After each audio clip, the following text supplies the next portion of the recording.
ఒంటరిగా ఉన్నప్పుడు ఆలోచనని, నలుగురిలో ఉన్నప్పుడు నాలుకని అదుపులో ఉంచుకోగలిగితే మన జీవితం మన అదుపులో తప్పకుండా ఉంటుంది.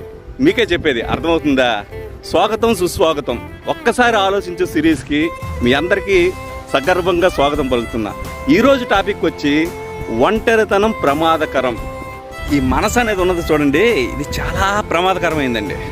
పగలంతా బిజీగా ఉండి ఏదో పనులు ఉండి మన బాధలన్నీ మర్చిపోతామా? రాత్రి పడుకునేటప్పుడు ఒక్కొక్కటిగా గుర్చేస్తుందండి. మన దగ్గరగా ఉన్న వాళ్ళు ఎవరెవరు దూరం అయ్యారో, మనం ప్రేమించిన వారు ఎలా పరాయి వారు అయ్యారో ప్రతిదీ గుర్చేస్తుంది. తెలుసా మీకు?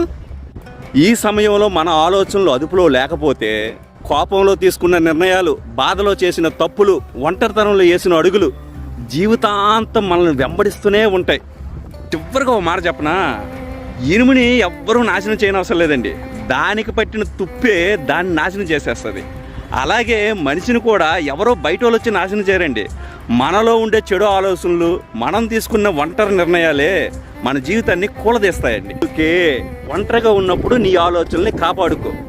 నీ మనసును నువ్వే గెలవగలిగితే నీ జీవితాన్ని ఎవ్వరూ ఓడించలేరు. అర్థమైతే వాళ్ళకి చేసుకో. బాయ్, ఉంటా మరి.